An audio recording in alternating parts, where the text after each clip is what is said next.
Hello दोस्तों, राधे राधे, जय श्री कृष्णा, हर हर महादेव। कैसे हो आप सब बहुत अच्छे होंगे और मैं भी बहुत अच्छी हूँ। तो बहुत जल्द ही गुरु पूर्णिमा आने वाली है।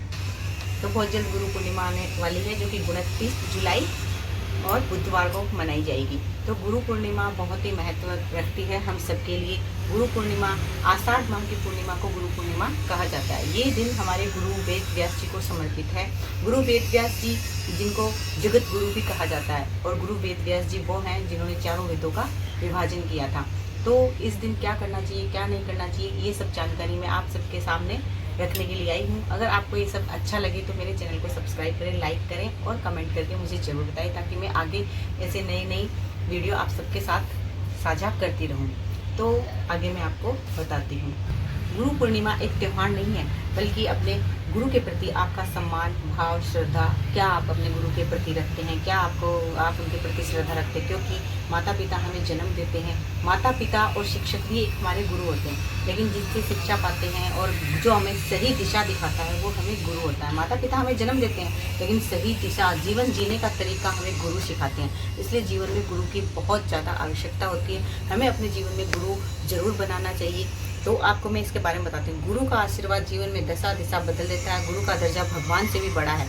आपने कबीरदास जी का दोहा सुना होगा, गुरु गोविंद दोहु खड़े, काके लागू पाए, बलिहारी गुरु आपने गोविंद दियो मिलाए। इसका मतलब क्या है कि गुरु और भगवान दोनों जब आपके सामने आए ना, तो आप एक दिमाग में सोच में हो जाएगा। कबीरदास जी ने कहा कि मेरे सामने गुरु और भगवान दोनों खड़े हैं, मैं किसके पाँव लागू पहले। तो सबसे पहले उन्होंने दिमाग में सोचा कि गोविंद मुझे किसकी वजह से मिले, गुरु की वजह से। तो गुरु की वजह से मुझे भगवान मिले हैं, तो मैं सबसे पहले अपने गुरु को भी प्रणाम करता हूँ। तो कबीरदास जी ने अपने गुरु को सबसे पहले प्रणाम किया कि गुरु की वजह से ही मुझे भगवान मिले हैं। तो भगवान से भी बड़ा दर्जा गुरु का माना गया है। माता पिता हमें जीवन देते हैं, बताया मैंने आपको, और गुरु हमें सही जीवन जीने का तरीका सिखाते हैं। अलग अलग धर्मों में भी गुरु को माना गया है। जैन धर्म में ही देख लो आप, और बौद्ध धर्म में देख लो। और भगवान श्री कृष्ण ने भी गुरु बनाए थे, संदीपिनी, जिनको हम सब जानते हैं। और भगवान श्री राम ने भी बनाए थे, वशिष्ठ जी और विश्वामित्र जी। ये भगवान श्री राम के गुरु थे, क्योंकि वो तो पुरुषोत्तम, मर्यादा पुरुषोत्तम श्री राम थे। लेकिन फिर भी उन्होंने हमें जीवन जीने का तरीका ये दिखाया कि हमें जीवन जीने के लिए गुरु बनाना ही पड़ता है।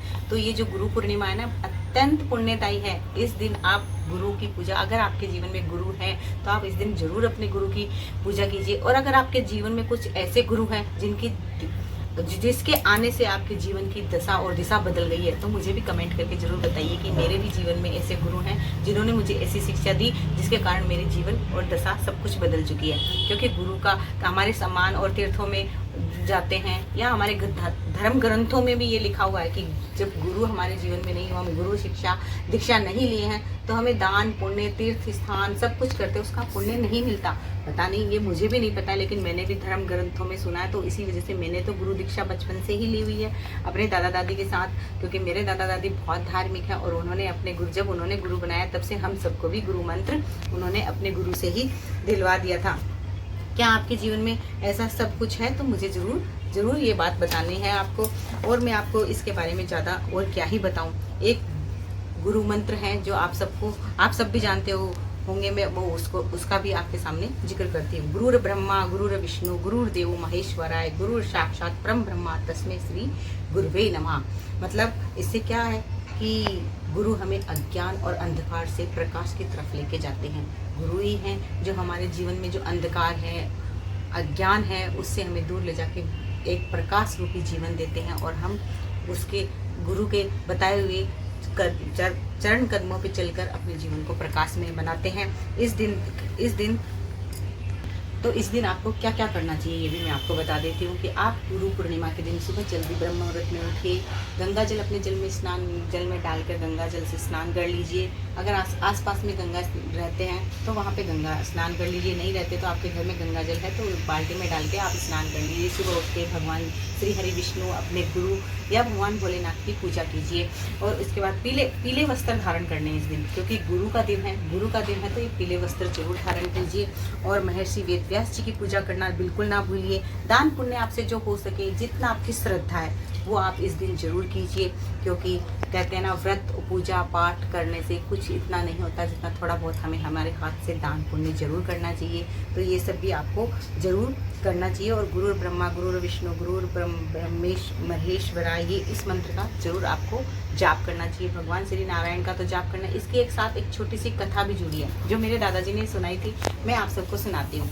एक बार क्या होता है, एक कोई कथा में चला जाता है महानुभाव, वहाँ पे हमारे वेद व्यास जी ये बता रहे थे, कथा जो सुना रहे थे कि अगर आपका गुरु अगर आपके लाइफ में गुरु नहीं है तो आपका जीवन निष्फल है, और आप दान पुण्य जो भी कुछ करते हैं तो आपको उसका फल नहीं मिलेगा।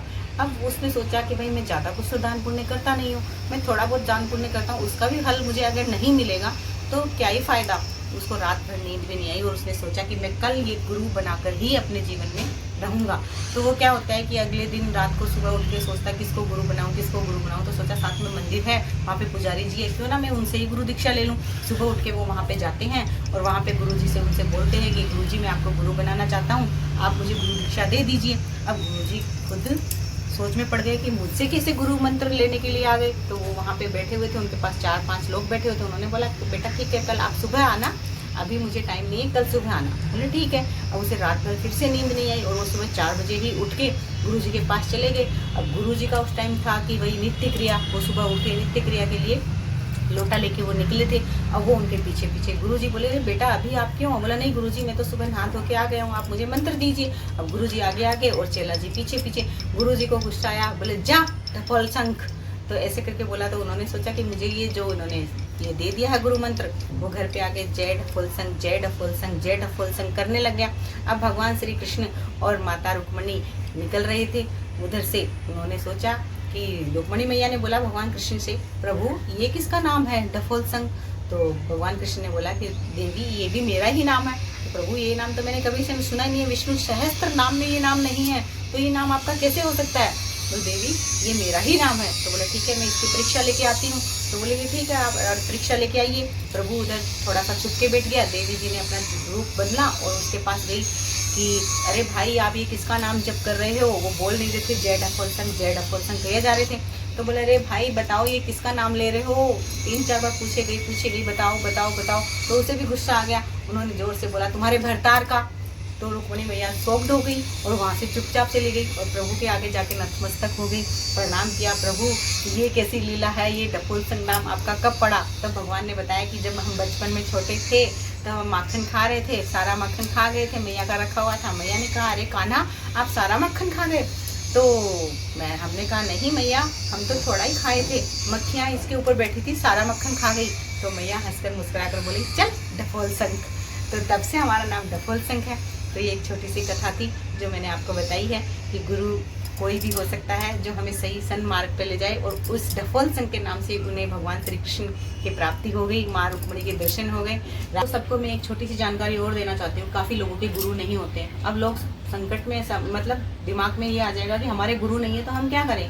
तो इसकी भी कोई टेंशन वाली बात नहीं है। आप भगवान सुबह जल्दी उठ के वही काम करें, नहा धो के भगवान शिव की मंदिर चले जाएं और भगवान शिव को थोड़ा एक नारियल ले जाएं, कुछ दक्षिणा ले जाएं, मोली ले जाएं और चंदन ले जाएं। भगवान को जल चढ़ाएं, वहाँ पे उनको चंदन लगाएं अच्छे से और नारियल चढ़ा दें, कुछ दक्षिणा चढ़ा दें और उनको बोल दें प्रभु आज से आप हमारे गुरु हैं और हम आपको ही गुरु मान के अपना ये जीवन आपको समर्पित करते हैं। तो उस दिन से भगवान शंकर आपके गुरु हो जाएंगे। या भगवान श्री हरि विष्णु को भी आप ये इस तरह से कर सकते हैं। भगवान श्री हरि विष्णु और भगवान शंकर को आप गुरु मान सकते हैं। राधे राधे, जय श्री कृष्णा, हर हर महादेव।